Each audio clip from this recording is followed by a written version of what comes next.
My cheating fiancée claimed her affair was just a test, so I said goodbye and walked out. Yesterday, I met my fiancée at our wedding venue for our 4-month-out meeting to finalize details. We drove to the venue separately because she was leaving straight from work. Towards the end of the meeting, she let me know that her friend was dropping off her rental car and needed a ride home, and asked if it would be okay. I said yes, thinking nothing of it as it wasn't that far from our home, and I know her friend well. I get home and try to get in touch with her for the next 3 hours, no answer. At approximately the 1:30 mark, I texted her friend and asked if she had made it to her okay. I was very worried. My fiancé ends up coming home and says, "Sorry, it took longer than expected." She hung out with her friend for a bit before leaving. "Okay, no biggie, just let me know next time please." Her friend gets back to me a few minutes later and says, "Sorry I couldn't make it to the venue. Didn't see your fiancé tonight." I asked her why she would say this, and she said she didn't know, she can't control what her friend says, and walked outside. I'm sketched out AF by this point. I have never done this, but I looked at her phone records. Yes, I did, and I don't regret it. I saw that when she went outside, she called her friend that had texted me right after she went outside. I also saw an hour-long call with a number I didn't know on the way to the venue. I asked her what rental place they went to, and multiple other questions. She had quick answers, and they seemed legit. I thought maybe I'm crazy here, I need to chill and sleep on it. This morning I asked her to please see the text from her friend asking her to pick her up, and I would apologize for questioning her the previous night. She said no. I said, "When I caught up to you yesterday on the way to the venue, I saw you were on the phone." "Who was that?" She said, "Oh, that's the friend I picked up later on." That's when I knew for a fact she was lying. I said I looked at her phone records and knew that wasn't true. She then changed her story to say, "Oh, I needed to meet up with a CO worker to discuss a patient." Who is the CO worker, and why couldn't you discuss that over the phone? I needed to show him the techniques in person. His name is Michael. Okay, I'm sketched out beyond belief at this point. We never lie to each other. I asked to see the texts with Michael. She said she wouldn't let me see. I said, "Why not if there's nothing to hide? Are you having an affair? Do you not want to be together anymore?" She pauses and proceeds to tell me all the things that are wrong with me. I work too much, I don't spend enough time with her, don't listen. I'm astonished at this point. All this is news to me. I put 2 and 2 together at this point. I know something sketchy is going on. I again asked to see the texts. It took about half an hour of convincing to see these texts, and they were crazy sexual in nature and talking a lot of crap about me, also how she wanted to be with him and how they're essentially in love. She started this job 1.5 months ago. He is her CO worker. He is also 15 to 20 years older and divorced with multiple kids. I've been financially supporting her for the last few months as she got back on her feet and was working extra so she wouldn't have to pick up a part-time job. We own a house which we both live in, and 3 dogs and a horse. Sorry for the novel, I'm beside myself right now. I did not see this coming, and we were going to get married in 4 months. Any advice would help. Update? As an update, I was finally able to sit down with her tonight and go over this again. She came in trying to blame me for what she did, trying to justify the cheating and lying as a direct result of my lack of communication and listening. She said she wouldn't have had to start talking to this guy if I had been listening better. I spend too much time in the office working and don't dedicate enough time to her. I tried to explain that I was putting in extra hours to try and support her and the family financially while she was struggling, so she wouldn't have to get a part-time job. She said she would have rather gotten a part-time job, which makes no sense to me. She was under the impression that because this was short-lived 1 week, she says, and they only made out once, that we could move past this. When I brought up the texts where she was trashing me and talking sexual with him, she deflected hard, and I got nowhere with that. I told her that I'm not the reason that this is happening. She went too far and should have communicated with me or thought about the implications first, that I can never trust her again, and this is all because of her actions. Whether she wants to try and justify this as my fault is up to her. At the end of this part, it got a bit calmer. I said, "Listen, we just really need to figure out the house we own jointly and the 3 dogs. We came to the conclusion that either I stay and buy her out, or we sell and get new places. The dogs, one of us will get one, the other 2 to be determined." That's where this left off tonight, and we'll continue to keep you all posted on progress.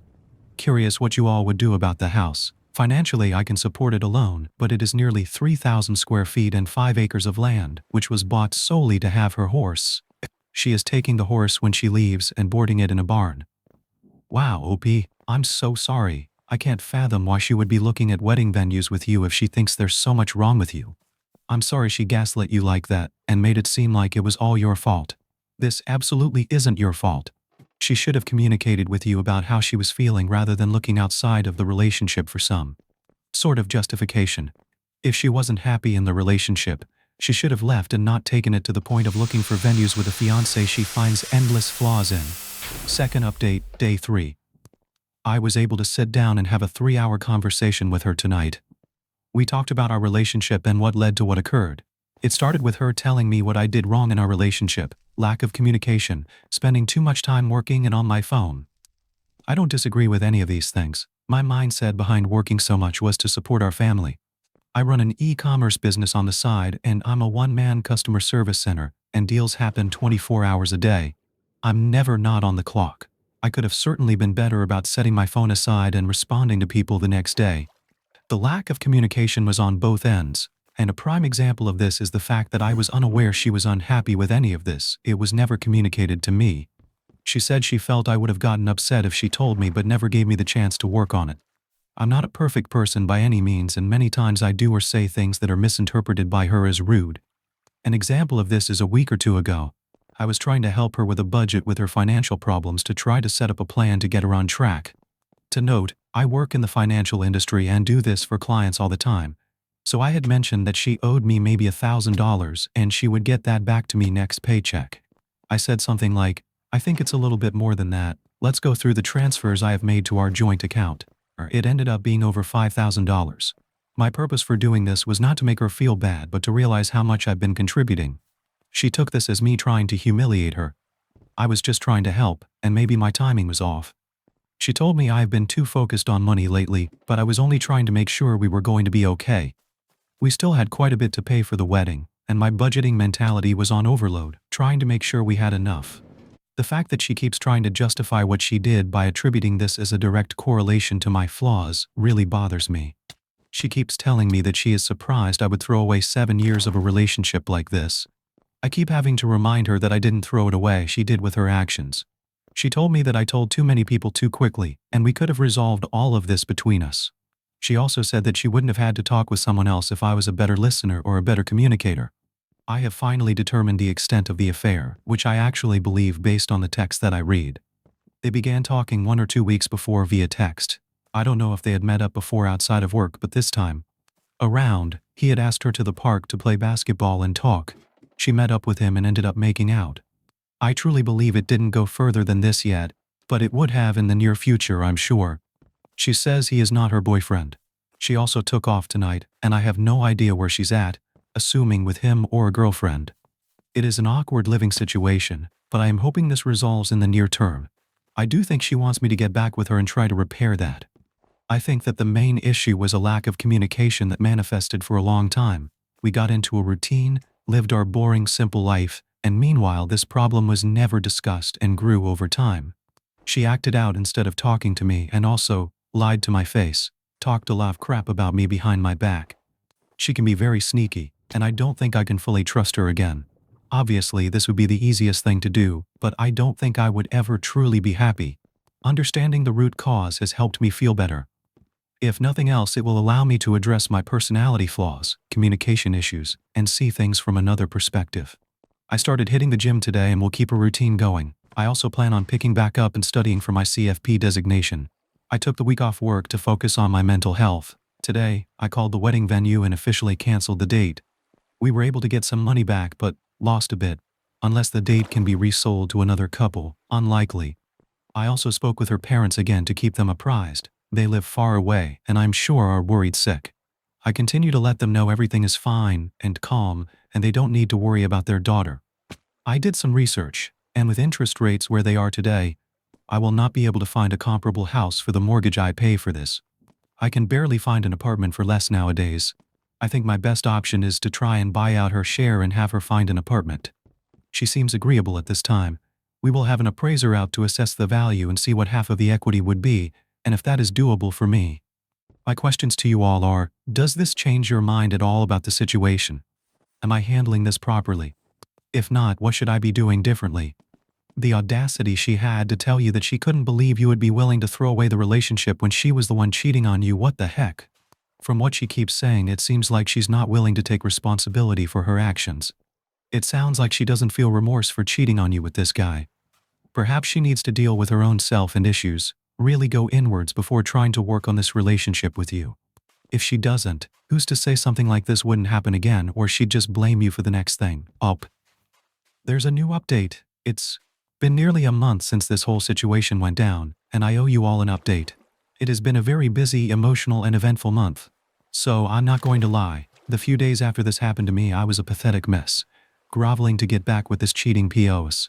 It's embarrassing to admit, but it happened, and it was all part of the process of moving on. While in this vulnerable state, I tried everything I could to do things right, to make things better, but nothing worked.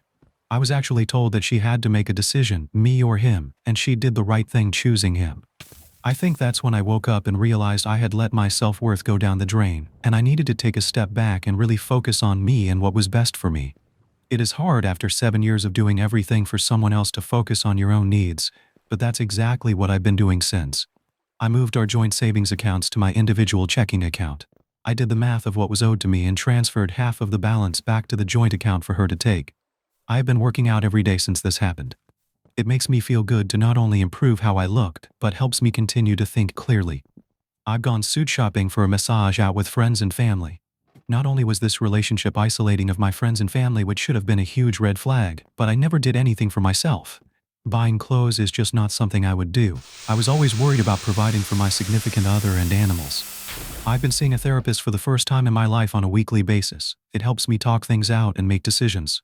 It is something I will probably continue to do after the situation resolves, just to continue to improve myself. Now for the bigger items, I'm still living in the house with the ex. She is sleeping in the guest bedroom, and we're at a point where the only communication is, "Did you feed the dogs?" I think she is a terrible person. And no matter what I say, in her mind, this is my fault. To accuse someone of being a bad communicator, and then using that as an excuse to not communicate her feelings to me, she is being a hypocrite and taking an easy out in her delusional mind. I stopped bothering trying to reason with her because she is unreasonable. I've been keeping the ball rolling with listing our house for sale. I contacted an agent, had them come, and was happy with the proposed sale price. She then requested that I contact 2 other agents and get their opinions, one of which was recommended by her friend. Yes, I made all the calls, set up all the appointments, and met with these people. This is how the relationship always was, and even though it's not fair, I've been willing to do it all to get the hell out of here. After meeting with all 3, we ended up going with the first agent. Pictures were taken on Sunday, and the house was listed for sale Sunday night. Open house next Saturday, already getting a lot of attention on the real estate sites. She will be taking the horse to a barn somewhere to be determined. I had a conversation about the dogs and offered to take one or none. She said she would take all 3 of them to keep them together. They're a happy bunch, and I don't want to fight over taking one if that will break them up. It also selfishly allows me to pursue a clean start. Unexpectedly, I met someone about a week ago that I've been spending quite a bit of time with. I have no false expectations here, but I'm enjoying hanging out with her. She's been through a similar situation in the past and has been helping me through this. It's really eye-opening speaking with a kind, thoughtful, and independent woman. It makes me realize what a narcissist my ex was. Completely self-centered, dependent, and manipulative. I should have listened to the warnings from family and friends long ago. I definitely fell into the trap of being in a simple routine. I wasn't enjoying life, it was just an easy situation to be in. Nice house, lots of land, great animals, didn't want to rock the boat, so I just continued on. You don't really realize this until you take a step back and truly reflect. Some might say it was a waste of time, but I am really using this as a learning experience. I will not ignore red flags in the future. I will not fall into a simplicity trap. I will continue to maintain relationships with my friends and family. I just want to end this with a huge shout out to everyone on here that commented on my original post. I posted on Reddit because I had no idea what to do. Those of you that took the time to try and help a complete stranger on Reddit are amazing. I read every single comment and they all helped me get to where I am now. I'm looking forward to the next chapter of my life, wherever it takes me. Thank you all, truly. Imothro says, so relieved the fiancé picked the affair partner. This poor guy might have stayed trapped in that relationship forever if she hadn't. Old Ladies Die Hard chimes in, please sir, can I have some more? I'm just thankful he found out before the wedding. Ex and affair partners deserve one another. She'll probably be back later, whining about what she's lost.